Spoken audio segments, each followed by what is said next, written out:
ہیں، ہم یہاں ہیں، تو جب بھی کوئی پریشانی مصیبت مشکل آئے تو حضور علیہ الصلوۃ والسلام نے فرمایا کہ نماز کی طرف، اللہ کی طرف رجوع بڑھا دو. جب خدا کی طرف رجوع بڑھاؤ گے تو اللہ سبب پیدا کرے گا. اللہ کیا کرے گا؟ آسانی پیدا کرے گا. یہ ہے ایک تو یہ تو اس حدیث سے ہمیں کیا سبق ملا کہ کوئی بھی مصیبت ہو، اچھا یہ عمل کر کے دیکھیں. ہمیں یقین نہیں آتا نا، ہمیں اصل میں اس بات کو سمجھتے نہیں. یہ وظیفہ بنا لیں زندگی کا، پھر دیکھیں اللہ غیب سے مدد کرے گا. کوئی پریشانی ہے، کوئی بیماری ہے، وہ اس نیت سے وضو کریں اور مصلی پر کھڑے ہو کر 2 رکعت صلاۃ الحاجات پڑھیں اور اپنے آپ کو رب کے حوالے کریں اور اللہ کی بارگاہ میں پیش کر دیں کہ اللہ اس مصیبت میں آ گیا ہوں، اس آزمائش میں آ گیا ہوں، اس بیماری میں مبتلا ہو گیا ہوں، یہ کاروبار کا نقصان ہو گیا ہے، یہ میرے معاملات تھے، یہ پریشانی میں آ گئے ہیں، یہ خاندانی پریشانی ہے، یہ مشکلات ہے، میں اللہ میں تیری طرف رجوع کرتا ہوں. غیب سے اس کا سبب پیدا کرا، اللہ تعالیٰ اس کا سبب پیدا کرے گا. اور یہ طریقہ میرے مصطفیٰ نے بتایا. کتنا آسان طریقہ ہے، کتنی آسان دعا ہے. ہر آدمی اس کو دعا کو مانگ سکتا ہے، اس کو سمجھنے کی ضرورت ہے. پھر اسی طریقے سے جب بھی بندہ دعا کرے اللہ تعالیٰ سے، نبی پاک صلی اللہ تعالیٰ علیہ وسلم نے اس کا طریقہ ہوتا ہے. حضور نے فرمایا کہ دعا ہمیشہ اپنے لیے کرو، اپنے والدین کے لیے کرو، عامت المسلمین کے لیے کرو. دعا میں کبھی کنجوسی نہیں کرنی چاہیے. کیا حضور علیہ السلام نے فرمایا کہ اگر آپ چاہیں کہ آپ کی دعا قبول ہو نا، فرمایا کہ بظاہر الغیب، جو تمہارے سامنے موجود نہیں ہے اس کے لیے دعا کرو. فرمایا جو بندہ کسی دوسرے مسلمان کے لیے دعا کرتا ہے تو اللہ تعالیٰ ایک فرشتہ مقرر کر دیتا ہے اور وہ فرشتہ اللہ کی بارگاہ میں کہتے ہیں اللہ انہوں اپنی فکر نہیں ہے، دوسرے دی فکر ہی لگا ہے، اس دے واسطے میں دعا کرتا، اس دی جتنی ضرورتیں ہیں تو پوری فرما. فرمایا فرشتہ اس کے لیے دعا کرتا ہے، خدا اس کے لیے دعا قبول. اب مجھے بتائیں کہ اس انسان کی عظمت کا کیا عالم ہوگا کہ جس کے لیے فرشتہ دعا کرے اور فرشتے غیب سے اس کے لیے دعا کرے اور اللہ تعالیٰ اس پر اپنی رحمت کا نزول کر کے اس کے لیے مشکلات کو دور کرنا. ایک بات دوسرا، ہمارے یہاں یہ بھی ہوتا ہے کہ بات ذرا سی بات پر ذرا سی کوئی جھگڑے ہو جائیں، پریشانیاں ہو جائیں. گھروں میں بھی ماؤں بہنوں کی بھی یہ عادت ہے، لوگوں کی بھی عادت ہے کہ تھوڑی سی کوئی بچے آپس میں ٹکرا جائیں تو ایک دم ماں یا باپ ہو اور زبان سے بد دعا کے الفاظ نکالتا. حضور نے منع کیا. حضور نے فرمایا کہ جب بھی کسی سے اگر آپ تنگ بھی آ گئے نا، یہ دعا کریں کہ اللہ اس میں ہدایت دے، اللہ اس کی اصلاح فرما. تو فرمایا کہ کسی بھی شخص کو بد دعا نہیں دینی چاہیے. کیا نہیں کرنی چاہیے؟ اور اب اس کے اوپر حدیث پاک سماعت فرمائیں.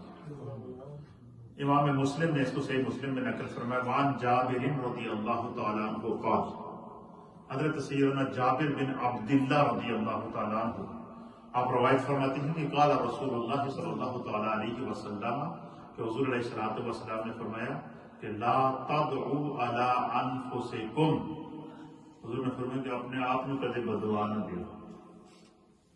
کئی لوگ نے جو زندگی سے تنگ آ جاتے ہیں نا تو وہ اپنے آپ کو بھی جناب وہ شروع ہو جاتے ہیں. حضور نے فرمایا کبھی اپنے آپ کو بد دعا نہ دو. مشکل آ جائے، مصیبت آ جائے، طریقہ میں نے آپ کو پہلی حدیث میں بتا دیا کہ نماز کے لیے کھڑے ہو جاؤ، انا للہ و انا الیہ راجعون کا ورد بھی کرتے رہو اور زبان پر جاری رکھو. وَإِنَّهُ عَلَىٰ رَجْعِهِ لَقَادِرٌ. اکثر لوگ یہ پوچھتے ہیں نا کہ کوئی چیز گم ہو جائے. یہ نبی پاک صلی اللہ علیہ وسلم نے ایک بڑا خاص مجرد وظیفہ بتایا، کسی کی کوئی چیز گم ہو جائے.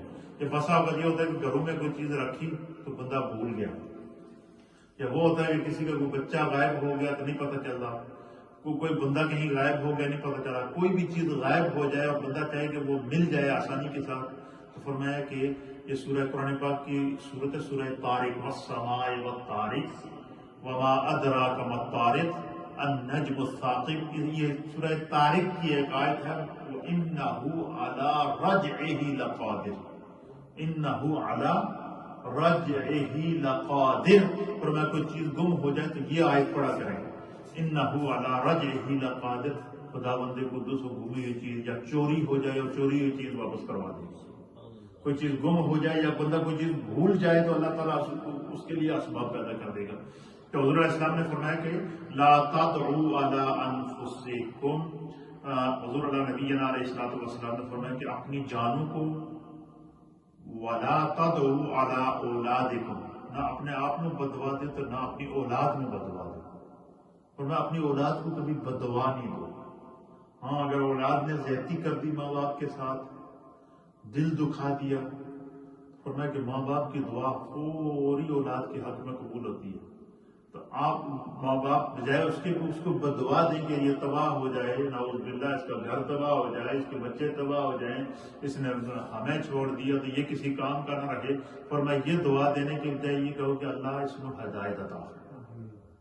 فرمایا کہ اپنے آپ کو بھی بددعا نہ دو، وَلَا تَدْعُوا عَلَىٰ أَوْلَادِكُمْ، اور اپنی اولاد کو بھی بددعا نہ دو، وَلَا تَدْعُوا عَلَىٰ أَمْوَالِكُمْ، اور اپنے مال کو بھی بددعا نہ دو. بعض لوگ ہوتے ہیں بالکل وہ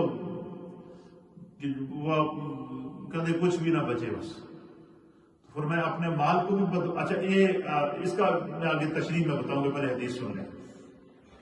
فرمایا کہ وَلَا تَدْعُوا عَلَىٰ أَنفُسِكُمْ، کہ اپنے آپ کو بددعا نہ دو، وَلَا تَدْعُوا عَلَىٰ أَوْلَادِكُمْ، اور اپنی اولادوں کو بددعا نہ دو، وَلَا تَدْعُوا عَلَىٰ أَمْوَالِكُمْ، اور اپنے مالوں کو بھی بددعا نہ دو،